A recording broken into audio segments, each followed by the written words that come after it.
পোড়া মাটি। আপনার বংশের ভিতরে যারা রাজত্ব পাইছে, প্রথম ওই মানুষটা পোড়া মাটির মতো নরম মানুষ ছিল। দ্বিতীয়বার আপনি দেখলেন তামা, যিনি এসেছেন উনি ছিলেন তামার মতো শক্ত। 3 নম্বরে আপনি দেখেছেন রূপা, ওই মানুষটা ছিল রূপার মতো একজন দামি মানুষ। তারপরে আপনি দেখেছেন স্বর্ণ, ওই মানুষটার যুগ ছিল সোনালী যুগ। তারপরে আপনি দেখেছেন লোহা, সেটা হলো আপনার যুগ। 30 জন যুবককে আপনি বাইতুল মুকাদ্দাস মসজিদ থেকে ধরেছেন। শুনে নেন, আপনার এই স্বপ্নের ব্যাখ্যাটা হলো আপনি নিজেই, আর আকাশ থেকে একটা পাথর আসতেছে, ওই পাথরটা মাথার পরে যখন চূর্ণ বিচূর্ণ হবে আপনি অপেক্ষায় থাকেন, খেলা হবে। কি হবে? খেলা হবে। আপনি একটু থাকেন, সুতরাং এটাই হবে। ভাইজানেরা আমার, এবার বক্তের অসুর কুয়ার ভিতরে ওনাকে ফেলে দিয়েছিলেন। গভীর মনোযোগ দেন, কথাটা আমি এই জন্য লম্বা করব না। ইরাক যখন বিজয় হয়ে গেল, আল্লাহর নবী সাহাবী হযরতে আবু মুসা আশআরী রাদিয়াল্লাহু তাআলা আনহু বলেন, আমরা সাথীরা গনিমতের মালগুলা কুড়ানোর জন্য ইরাকের রাজপ্রাসাদের ভিতরে ঢুকলাম। প্রতিটা ঘরের কোণায় কোণায় গেলাম। হঠাৎ করে তাকিয়ে দেখি একজন মুরব্বী, ভুরুগুলো পর্যন্ত পাকা, লাশের একটা কফিন নিয়ে এখানে বসা। আমি জিজ্ঞাসা করলাম, মুরব্বী আপনি এখানে বসা কেন? বলে 2500 বছর আগে আল্লাহর নবী হযরতে দানিয়েল আলাইহিস সালাতু ওয়াস সালাম মারা গেছে। উনি দোয়া করেছিলেন, আল্লাহ আমার এই লাশটা যেন আখিরি জামানার নবীর উম্মতের হাতে ছোঁয়ায় দাফন হয়, এই জন্য আমি তার লাশটা এখানে রেখে বসে আছি। হযরতে আবু মুসা আশআরী বলেন, খলিফা ওমরের কাছে চিঠি লিখলাম, ওনাকে ডাকলাম। ডাকার পরে আমরা সাহাবায়ে কিরাম মিলে আল্লাহর নবী হযরত দানিয়েল আলাইহিস সালাতু ওয়াস সালামকে দাফন আর কাফনের ব্যবস্থা করলাম। এ আগরদাড়ির মুসলমান, আপনারা বলেন তো, একজন নবী যদি দোয়া করে, আল্লাহ আখিরি জামানার নবীর উম্মতের হাতের ছোঁয়া আমার শরীরে লাগলে আমার জীবনটা ধন্য হয়ে যাবে, সেই নবীর উম্মত আজকে আমরা, আমাদের এই হাতের দাম আছে না না? আরো জোরে বলেন, আছে না না? এটা বিখ্যাত হাত, উম্মতি মুহাম্মাদির হাত কুখ্যাত না, তবে আমরা করে ফেলেছি কেমনে? মসজিদে যখন আল্লাহর ইবাদত করি, এ হাত আল্লাহর কাছে বিখ্যাত হাত। মসজিদ থেকে বের হয়ে যেই গোপাল বিড়ি, পাতার বিড়ি, ইন্তাজ বিড়ি হাতে লাগানো হয়, ওই হাত কি আর দামি থাকে? কথা বলেন। গাঞ্জার টুবলা নিয়ে যখন দোলাডলি করা হয়, মদের বোতল যখন হাতে নেওয়া হয়, ওই হাত কিন্তু আর বিখ্যাত হাত থাকে না, তখন ওই হাতটা কুখ্যাত হাত হয়ে যায়। কথা বলেন ঠিক কিনা? এ হাত আল্লাহর কাছে অনেক দামি হাত। তবে এই হাত দিয়ে যখন আমরা একটা সিগনেচার করে 3 লাখ টাকা 5 লাখ টাকা ঘুষ নিয়ে পকেটে ভরি, এই হাত দিয়ে 1100 টাকা সুদে লাগায়, 1200 টাকা সুদে লাগায়, এমন আল্লাহর ওলি আপনাদের এলাকায় আছে না নাই? নামাজ পড়ে সুদের টাকা নিয়ে, এবার বাজারে গিয়া বড় বড় মাছ কিনে বাড়িতে এসে কয়, বৌমা রান্না করো। এবার রান্না করার পরে আঙুল চাটি আর কয়, কি টেস্ট, কি টেস্ট। আমার ভাইজান, সুদের টাকা দিয়ে বাজার করে আঙ্গুল চেটে খাও, ওই হাত আর আল্লাহর কাছে দামি থাকে না। ওই হাতটা ফিরাউনের হাতের চেয়ে নিকৃষ্ট হয়ে যায়। কথা বলেন ঠিক কিনা? আমার বন্ধুগণ, এই হাতটা দামি থাকে ততক্ষণ, এই হাত অন্যায়ভাবে মানুষের উপরে আক্রমণ করে না যতক্ষণ। কিন্তু এই হাত অন্যায়ভাবে যদি মানুষের জমাজমি দখল করে, এই হাত অন্যায়ভাবে যদি মানুষের উপরে হামলা করে, এই হাত অন্যায়ভাবে যদি মানুষের শরীর থেকে রক্ত ঝরায়, বিশ্বাস করেন এই হাতটা হযরত বিন ইউসুফের চেয়ে খারাপ হয়ে যায়। সুতরাং মুসলমান, প্রকৃত একজন মুসলমানের হাতের দাম আখেরি জামানার নবীর উম্মতের হাতের দাম আল্লাহর কাছে এত বেশি। এই হাত যখনই, আল্লাহু আকবার, আল্লাহর নবী নিজেই বলেছেন, আল মুসলিমু মান সালিমাল মুসলিমুনা মিন লিসানি ইয়াদিহি, তোমার হাত আর জবান যখন তুমি হেফাজত করে রাখো, তখন তোমার নাম প্রকৃত মুসলমান হয়ে যায়। জোরে বলেন আল্লাহু আকবার। কষ্ট হচ্ছে? নবীজির মহব্বত জীবনের চেয়ে বেশি না হলে প্রকৃত ইমানদার হওয়া যাবে না। বন্ধুরে আমার, ছোট্ট একটা ঘটনা শুনতে হবে। নবীজির একজন সাহাবী ছিল 6 বছর বয়স। জোরে বলেন কয় বছর? কথা বলা লাগবে। 6 বছর বয়স। আল্লাহর নবী যখন মক্কা থেকে হিজরত করে মদিনাতে গেলেন, ছোট ছোট বাচ্চারা ফুলের মালা নিয়ে নবীজির গলায় দেয় আর গান গায়ে তলা আল বাদরু আলাইনা মিন সানিয়াতিল বিদাই। ছোট্ট একটা ছেলে নবীজির পাশে শুধু ঘষাঘষি করে। আল্লাহর নবী বললেন, বাবা তুমি এমন করো কেন? কয়, নবীজি আমার বাবা হলো ইহুদি, আমি আপনার প্রেমে পড়ে গেছি, এত ভালোবাসি নবী গো, ফুল কেনা টাকা আমার নাই, কি দেব আপনার গলায়, এজন্য মনটা খারাপ। ইয়া রাসূলুল্লাহ আপনাকে না আমি অনেক ভালোবাসি।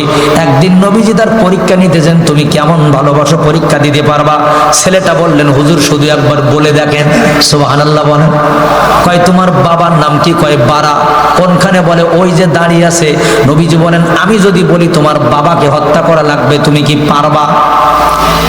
বলতে দেরি, করতে দেরি নাই, সাথে সাথে আল্লাহর নবী তরবারিটা নিয়ে ছুটে চলেছে, পিছন দিক থেকে গিয়া বাবার মাথার পরে ধরেছে, একটা কোপ দিয়া পৃথিবীর জমিন থেকে বিদায় করে দিবে। আল্লাহর নবী বলতেছে, এই ছেলে দাঁড়া, ইসলাম হলো শান্তির ধর্ম। বাবা সন্তানকে আঘাত করবে, সন্তান বাবাকে আঘাত করবে, এটা আমরা চাই না। তুমি তোমার বাবার গায়ে একটা ফুলের টোকাও দাও, এটা আমি নবী তোমাকে শিক্ষা দেব না। কারণ আমি যে শান্তির নবী, আমি যে দয়াল নবী, আমি মায়ের নবী। তুমি গোল্ডেন এফিলাস পাইছো ইমানের পরীক্ষায়, আসো আমার বুকে আসো, ইমানের কালেমা পড়াইয়া আমি তোমাকে সাহাবী বানায় নেব। 6 বছরের বাচ্চা নবীজির সাহাবী হয়ে গেছে। কিছুদিন পরে ছেলেটা এত অসুস্থ হয়ে গেছে আর মনে হয় বাঁচবে না। একজন এসে বলেন, ইয়া রাসূলুল্লাহ সেই ছোট্ট বাচ্চাটা তো মৃত্যু পথের যাত্রী। নবীজি তাকে দেখতে গেলেন, যাওয়ার পরে তার বাবাকে বলতেছে, তালহার বাবা তোমার এই ছেলেটা যদি মারা যায় আমার কাছে একটু সংবাদ দিও, আমার এই ছোট্ট সাহাবীর জানাজাটা আমি পড়াবো। যেরকম সুবহান। বন্ধুরে আমার, বলতে না বলতে কয়েকদিন পরে ছেলেটা মারা গেছে। বিশ্ব নবী জানে না, নবীজির কাছে সংবাদটাও দেয়া হয় নাই। একজন বলে, হুজুর এই ছেলেটা মারা গেছে, আপনার কাছে সংবাদ দিল না। নবীজি চলে গেল তার বাড়িতে, যাওয়ার পরে তার বাবাকে ডেকে বলে, তালহার বাবা তোমাকে বলেছিলাম তোমার ছেলের জানাজাটা আমি পড়াবো, কেন আমারে সংবাদ দেওয়া নাই?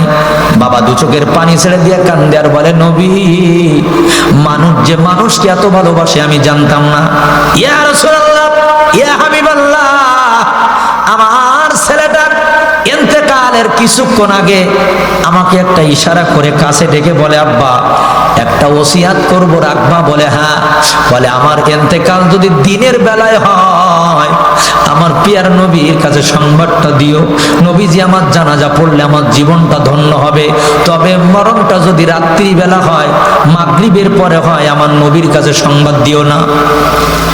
বাবা বলতেছে, কেন রে? ছেলেটা বললেন, বাজার রাত্রিবেলা যদি আমার নবী আমার বাড়িতে আসে, আমার জানাজা পড়তে যখন আমার পিয়ার নবী রওনা হবে, এই মদিনার কিছু মুসলিম নামদারি মুনাফিকের বাচ্চারা, কিছু কাফের বেঈমানেরা আমার নবীর গায়ে পাথর মারবে, আমার নবীর শরীরে আঘাত লাগবে। বাবা এই কষ্ট আমি মেনে নিতে পারবো না, সহ্য করতে পারবো না, কথা দাও আমার মরণটা যদি রাতের বেলায় হয় আমার নবীর সংবাদ দিবা না। বলে, হুজুর মরণটা রাত্রি বেলা হয়েছে, এজন্য আর আপনার পর্যন্ত সংবাদ দিতে পারিনি। নবীজি কবরটা জিয়ারত করলেন, দু চোখের পানি ছেড়ে দিয়ে বললেন, ও আসমানের মালিক একটা দোয়া একটু কবুল করে নাও। কিয়ামতের ময়দানে এই ছেলেটা যখন উঠবে, আল্লাহ আপনি ওকে দেখে একটা মুস্কি হাসি দিবেন, ওই ছেলেটাও আপনাকে দেখে একটা মুস্কি হাসি দিবে। আমি আখিরি জামানার নবী এই দৃশ্যটা একটু সচক্ষে দেখতে চাই। জিবরাইল আলাইহিস সালাতু ওয়াস সালাম এসে বলে, নবী গো আপনার দোয়াটা আমার আল্লাহ পাক কবুল করে নিয়েছে। যারা গো মনে হাসলো ধরা, ফুটলো সকল ফুল, আদার টোটে ভাঙলো তখন বিশ্ববাসীর ভোল, যার নামেতে ধরলো পাখি মিষ্টি মধুর গান, আহ্বান, শ্রেষ্ঠ মানব করলেন তিনি সত্যের আহ্বান, যার ওসিলায় সৃষ্টি সবে সকল মাখলুকাত, তিনি মদের শ্রেষ্ঠ রাসূল, আমরা তার উম্মত, সকল নবীর শ্রেষ্ঠ তিনি মুহাম্মদ রাসূল। ও ভাই, তার তরিকায় যদি চলি মোরা, আমাদের কোনো কিছু হবে না ভুল। একবার জোরে জোরে বলুন কথা ঠিক কিনা? ও বাতাসামাই তুমি নিয়ে যাও না, যে তাই শুয়ে গেছে নূরে মদিনা। বলেন, ও বাতাসামাই তুমি নিয়ে যাও না, যে তাই শুয়ে গেছে নূরে মদিনা। যে ফুলের সুবাসিকে মন টিকে না, যে ফুলের সুবাসিকে মন টিকে না, ও বাতাসামাই তুমি নিয়ে যাও না, যে তাই শুয়ে গেছে নূরে মদিনা। জোরে বলুন মারহাবা। তাহলে সেই নবীর মহব্বত আমাদের কলিজায় আছে না নাই? সেই নবীর মহব্বত আমাদের অন্তরে আছে না নাই? ভাই, মাঝে মাঝে এই কথা যখন আপনারা বলেন আর আমরাও শুনি, খুব কষ্ট লাগে। কেন? গত 1 বছর আগে আমরা বলতাম ম্যাকরনের 2 গালে জুতা মারো তালে তালে। কি এই কথা বলছিলাম কিনা? ওই ফ্রান্সের সরকার ম্যাকরন, সে আপনার আমার নবীকে কার্টুন তৈরি করে তার দেশের কুত্তার গুলা ঝুলিয়েছিল। সে তার দেশের প্রত্যেকটা মোড়ে মোড়ে নবীজির কার্টুন তৈরি করে মেরে দিয়া নবীজিকে অপমান করেছিল।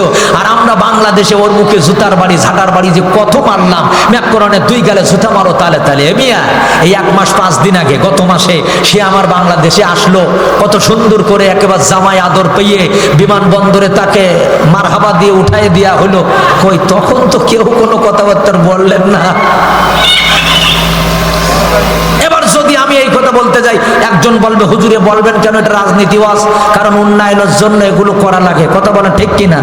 আমি বলি শোনেন, 8 সেকেন্ডের ভূমিকম্প দিয়ে আমার আল্লাহ পাক একটা রাষ্ট্রকে তন্ন বিচ্ছিন্ন করে দিয়েছে। কথা বলেন ঠিক কিনা? ক্ষমতা কার? উন্নয়নের মালিক হলেন আমার আল্লাহ, গজবের মালিকও আমার আল্লাহ। সুতরাং আপনার আমার নবীকে কার্টুন তৈরি করে আর তার কাছ থেকে উন্নয়নের ভাষা নিতে হবে, আমি মনে করি এটা প্রকৃত ইমানদারের পরিচয় হতে পারে না।